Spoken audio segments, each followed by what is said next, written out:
Perkenalkan, nama saya Syahira Kartika. Di sini saya sebagai pembicara pertama dalam tim proposisi dalam MOSI. Di negara-negara dengan tingkat korupsi yang tinggi, seleksi penerimaan mahasiswa baru hanya didasarkan pada indeks integritas sekolah dan indeks kejujuran siswa. Sebelum saya melanjutkan perdebatan pada hari ini, izinkan saya memberikan limitasi atau batasan agar debat kita pada hari ini lebih terarah. Limitasi yang saya buat adalah negara yang dimaksud dalam MOSI tersebut adalah negara kita, negara Indonesia. Dewan juri yang terhormat dan para hadirin, seperti yang kita tahu, latar belakang yang membelakangi MOSI tersebut adalah karena ada naiknya tingkat korupsi di Indonesia. Seperti yang kita tahu, Indonesia merupakan salah satu negara dengan tingkat korupsi yang tinggi di dunia. Menurut hasil survei, Indonesia menempati peringkat ke-80 dengan negara dengan indeks korupsi tertinggi di dunia. Kemudian, dari latar belakang tersebut, status quo yang muncul adalah penerimaan mahasiswa baru berdasarkan tes akademik. Yang kedua adalah banyaknya korupsi atau tingginya korupsi yang ada di Indonesia. Sebelum saya melanjutkan, kita dapat mengambil kata kunci dari MOSI tersebut. Yang pertama adalah negara-negara korupsi, dan yang kedua adalah penerimaan mahasiswa baru, yang ketiga adalah indeks integritas sekolah, dan yang keempat adalah kejujuran siswa. Yang pertama, negara-negara korupsi. Yang dimaksud dengan negara-negara korupsi dalam MOSI tersebut adalah negara-negara dengan tingkat tindakan korupsi atau tindakan penyelewengan penyelewengan uang, penyelewengan dana yang tinggi, termasuk Indonesia. Yang kedua adalah penerimaan mahasiswa baru. Penerimaan mahasiswa baru ialah penseleksian atau pendapatan mahasiswa mendapatkan mahasiswa baru lewat jalur yang seperti yang kita tahu, yaitu jalur SNMPTN, SBMPTN, Mandiri, dan lain sebagainya.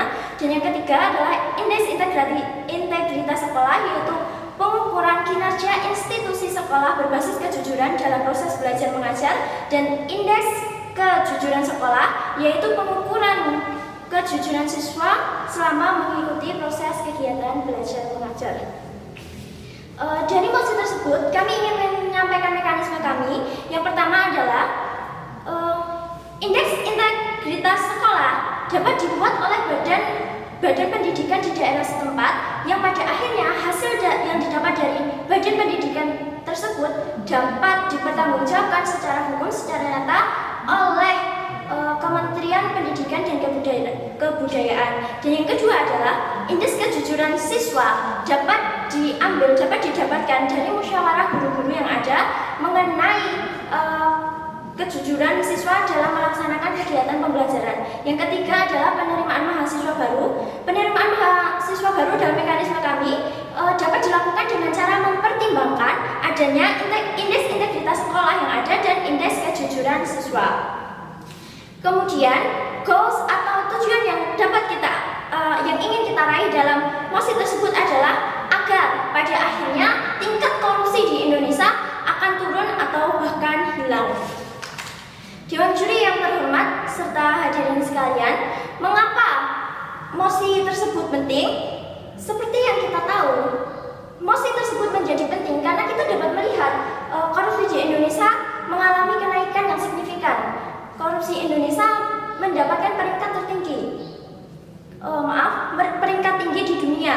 Dengan demikian, kita dapat melihat bahwa orang-orang di Indonesia, orang-orang yang memegang jabatan-jabatan pemerintahan di Indonesia merupakan orang-orang yang tidak memiliki kejujuran, tidak memiliki rasa nasionalisme, dan lain sebagainya.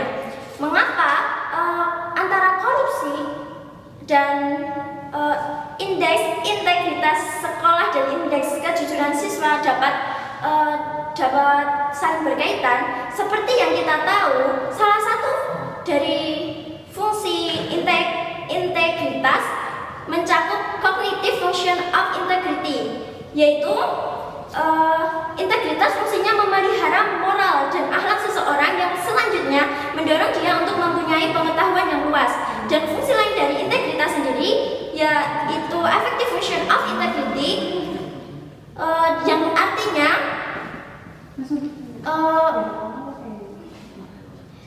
integritas memiliki fungsi memelihara hati nurani seseorang supaya tetap hanif sebagai seorang hamba agar jelas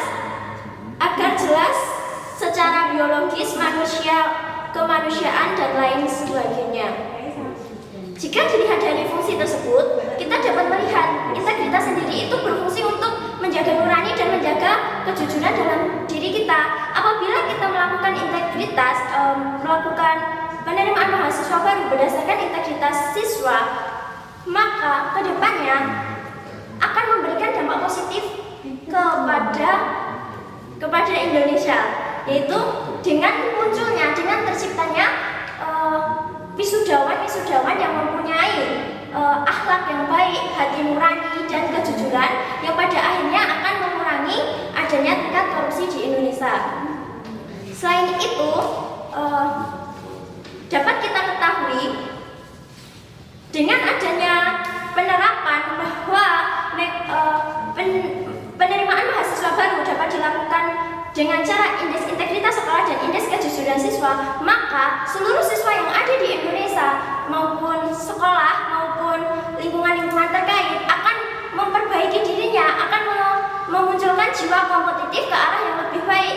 Kompetitif di sini bukan hanya kompetitif secara akademis, namun mereka akan memperbaiki diri mereka baik secara moral, secara kejujuran, dan pada akhirnya mereka akan dapat berpegang teguh pada itu, pada integritas mereka, yang pada akhirnya ketika mereka sudah dapat menjadi seorang wisudawan, seorang lulusan, seorang sarjana, ataupun seorang pejabat pemerintahan, mereka tidak akan melakukan tindakan immoral, yaitu berupa korupsi.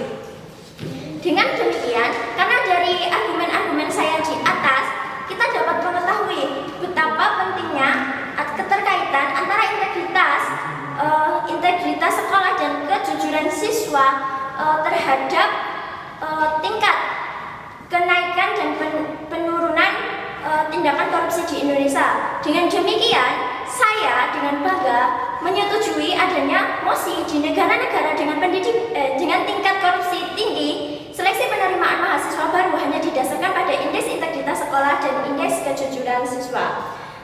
Hadirin yang terhormat serta juri kami, sebelum saya menutup debat saya pada hari ini, izinkan saya menyampaikan satu pepatah dari Muhammad Hatta, yaitu orang bodoh dapat diperbaiki dengan belajar, orang tidak cakap dapat diperbaiki dengan pengalaman, namun orang yang tidak jujur sulit untuk diperbaiki. Terima kasih, sekian dari saya.